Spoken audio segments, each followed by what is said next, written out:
नमस्कार दोस्तों, जय हिंद जय भारत। मैं हूं CL Saini CD RK Saini BEd classes में आप सभी का हार्दिक स्वागत है, अभिनंदन है। दोस्तों, हमारे इस चैनल के माध्यम से आप सभी के लिए पाठ योजना निर्माण कार्यक्रम चलाया जा रहा है।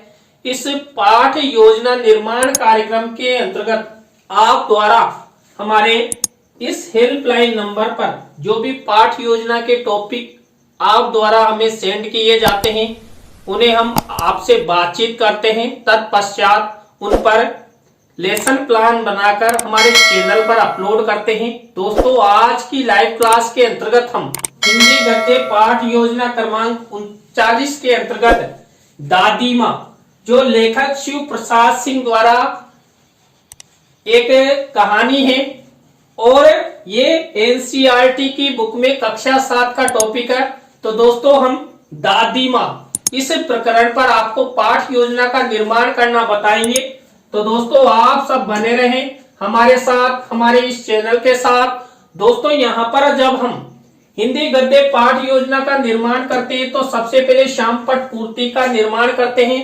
श्यामपट्ट पूर्ति के अंतर्गत हम विद्यालय का नाम, कक्षा, दिनांक, विषय, विधा, कालांश का समय और बीच सेंटर में हमारे मुख्य प्रकरण का नाम लिखते हैं। मुख्य प्रकरण को अंडरलाइन करते हैं और इन्वर्टेड कॉमास में बंद करते हैं। दोस्तों, श्यामपट्ट पूर्ति के बाद हम यहाँ पर उद्देश्य, विशिष्टीकरण और अपेक्षित व्यवहारगत परिवर्तन का फॉर्मेट बनाते हैं।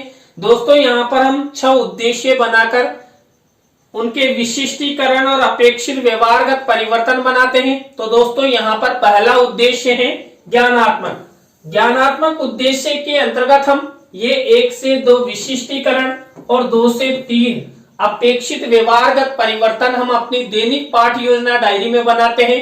दोस्तों, इसी तरह अवबोधात्मक उद्देश्य से रिलेटेड 1 से 2 विशिष्टीकरण और 2 से 3 अपेक्षित व्यवहारगत परिवर्तन हमारे द्वारा बनाए जाते हैं। दोस्तों, इसी तरह हम हमारे लेसन प्लान की डायरी में हम अभिव्यक्त्यात्मक उद्देश्य से रिलेटेड 1 से 2 विशिष्टीकरण और 2 से 3 अपेक्षित व्यवहारगत परिवर्तन बनाते हैं। इसी तरह दोस्तों, कौशलात्मक उद्देश्य से रिलेटेड ये 1 से 2 विशिष्टीकरण और 2 से 3 अपेक्षित व्यवहारगत परिवर्तन बनाए जाते हैं।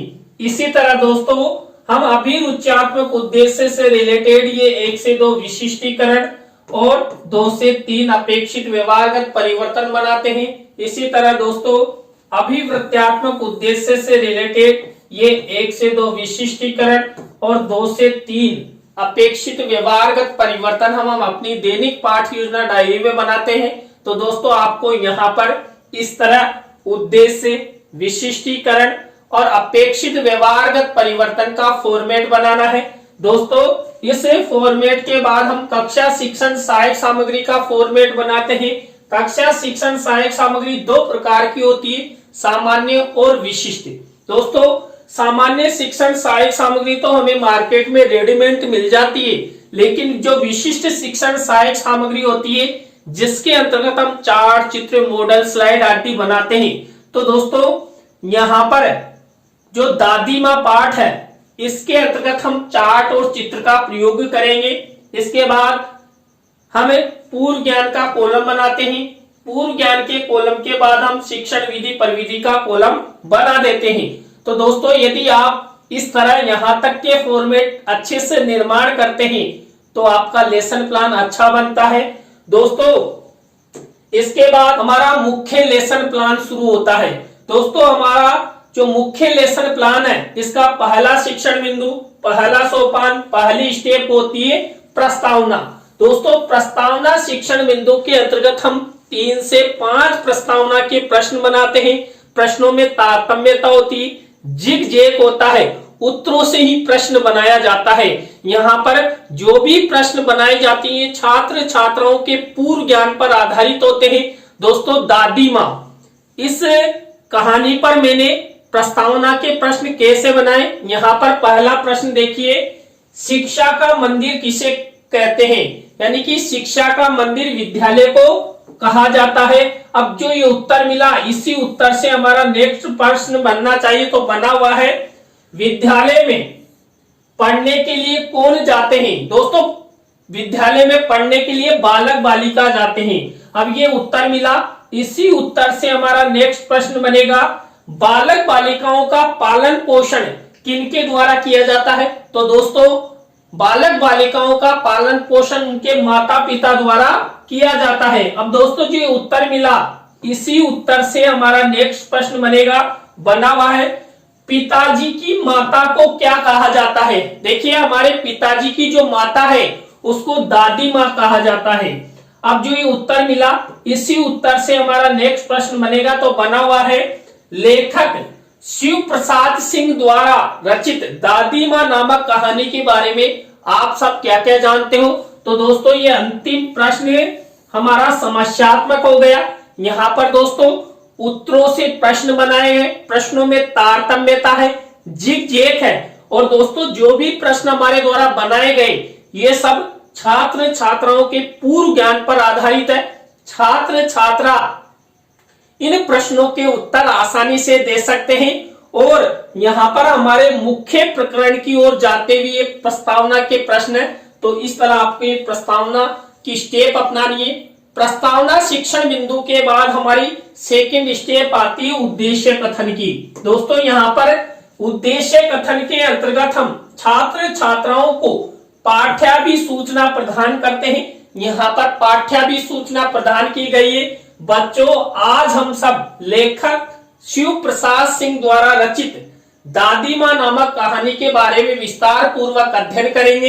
तो दोस्तों आप सब बने रहें हमारे साथ, हमारे इस चैनल के साथ। और यदि आप हमारे इस चैनल पर पहली बार आए हैं तो हमारे इस चैनल को सब्सक्राइब करें और पास ही बने बेल आइकन को जरूर दबावें। दोस्तों यहाँ पर यदि हम छात्र छात्राओं को चित्र भी दिखाना चाहते हैं तो आप शिक्षण सहायक सामग्री वाले कॉलम में इस तरह चित्र दिखा सकते हैं। तो दोस्तों प्रस्तावना, उद्देश्य कथन और थर्ड नंबर की हमारी स्टेप आती है पाठ प्रस्तुतिकरण, लेसन प्रेजेंटेशन।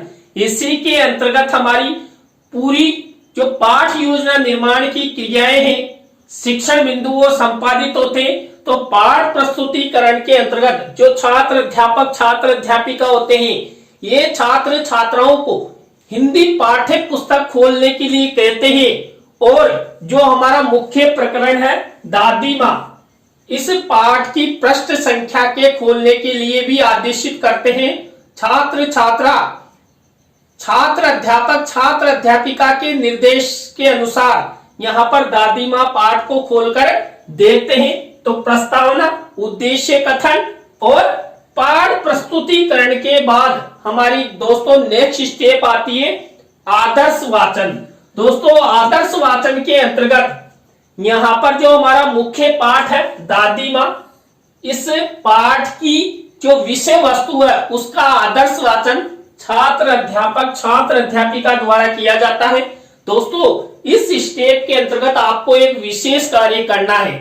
वो विशेष कार्य कौन सा है? आपको शिक्षण सहायक सामग्री के कॉलम में यहाँ पर एक मिनीचर लगाना है। इस मिनीचर में आपको क्या करना है, हमारा जो पाठ है दादी माँ, इसकी विषय वस्तु लिखकर उसको फोल्ड करके और इस तरह चस्पा कर देनी है और ऊपर लिख देना दादी माँ कहानी की विषय वस्तु। अब दोस्तों यहाँ पर दादी माँ कहानी की विषय वस्तु लिखी गई है क्योंकि हमने इस मिनीचर को फोल्ड कर दिया है। अभी आप तसल्ली रखिए, आपको दादी माँ कहानी की विषय वस्तु दिखाई देगी। क्यों? क्योंकि हमारे पास ये 2.5 लाख रुपए का जादू का पेन है और ये सब कुछ दिखाता है।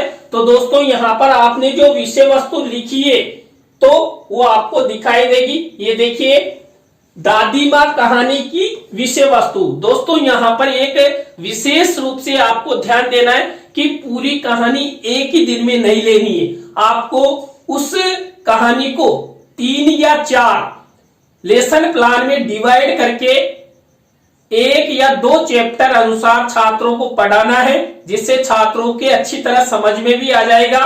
तो यहाँ पर आपको ये विषय वस्तु उस शिक्षण सहायक सामग्री के कॉलम में बनानी है। दोस्तों आदर्श वाचन के बाद नेक्स्ट स्टेप आती है अनुकरण वाचन। दोस्तों अनुकरण वाचन किया जाता है छात्र छात्राओं द्वारा। निर्देश कौन देता है? छात्र अध्यापक, छात्र अध्यापिका। तो इस तरह यहाँ पर ये अनुकरण वाचन की स्टेप होती है। अनुकरण वाचन के बाद नेक्स्ट स्टेप आती है अशुद्धि संशोधन की। दोस्तों अशुद्धि संशोधन के अंतर्गत जो छात्र छात्राओं द्वारा शिक्षक के निर्देशन में जो अनुकरण वाचन किया जाता है और उस अनुकरण वाचन के समय छात्र छात्राओं के द्वारा जो अशुद्ध पढ़ा जाता है या उच्चारण गलत किया जाता है, उन शब्दों का यहाँ पर शुद्धिकरण श्यामपट्ट की सहायता से करवाया जाता है। तो देखिए आपको यहाँ पर एक विशेष कार्य करना है। आपको श्यामपट्ट कार्य वाले कॉलम में इस तरह ब्लैक शीट का मिनीचा लगाना है। एक तरफ अशुद्ध शब्द और एक तरफ शुद्ध शब्द बनाते हुए देखिए मैंने भी यहाँ 7 से 8 अशुद्ध शब्द लिखे हैं और उनका शुद्धिकरण यहाँ पर लिखा है। तो इस तरह का फॉर्मेट आपको अशुद्धि संशोधन की प्रक्रिया के अंतर्गत बनाना है। दोस्तों अशुद्धि संशोधन के बाद हमारी नेक्स्ट स्टेप आती है काठिन्य निवारण की। दोस्तों यहाँ पर भी जो हमने दादी माँ कहानी की विषय वस्तु लिए, इस विषय वस्तु में से कोई कठिन शब्द है या व्याकरणिक दृष्टि से अति महत्वपूर्ण शब्द है, उनको श्यामपट्ट की सहायता से यहाँ पर छात्र अध्यापक छात्र अध्यापिका छात्रों को समझाते हैं। तो यहाँ पर देखिए इस तरह का फॉर्मेट आपको श्यामपट्ट कार्य वाले कॉलम में बनाना है। तो यहाँ पर देखिए शब्द, अर्थ, विधि, प्रविधि और प्रयोग, इस तरह का फॉर्मेट बनाते हुए आपको काठिन्य निवारण करना है। और दोस्तों देखिए यहाँ पर मैंने 7 से 8 शब्द लिए हैं। तो आपको भी इसी तरह दादी माँ कहानी की विषय वस्तु में से शब्दों को लेते हुए छात्रों को अर्थ बताना है और वहां पर काठिन्य निवारण करना है। दोस्तों काठिन्य निवारण करने से छात्र छात्राओं के शब्द भंडार में वृद्धि होती है। छात्र छात्राओं को शब्दों के ज्ञान के साथ साथ उन्हें व्याकरणिक ज्ञान भी मिलता है। दोस्तों इसके बाद हमारी नेक्स्ट स्टेप आती है सारांश कथन की। दोस्तों जितनी विषय वस्तु हमने यहाँ पर आदर्श वाचन के समय ली थी, उसी विषय वस्तु का सारांश कथन किया जाता है। तो आप इस तरह सारांश कथन का फॉर्मेट आपको बनाना है और एक विशेष कार्य यहाँ पर भी करना है। शिक्षण सहायक सामग्री के कॉलम में आपको क्या करना है? दादी माँ कहानी का सारांश लिखना है। देखिए अब ये दादी माँ कहानी का सारांश वही हमारे मिनीचर के अंदर बंद है। क्यों? क्योंकि हमने उसको फोल्ड कर दिया, फोल्ड करके यहाँ पर चस्पा कर रखा है। तो अभी आपको दादी माँ कहानी का सारांश दिखाई देगा।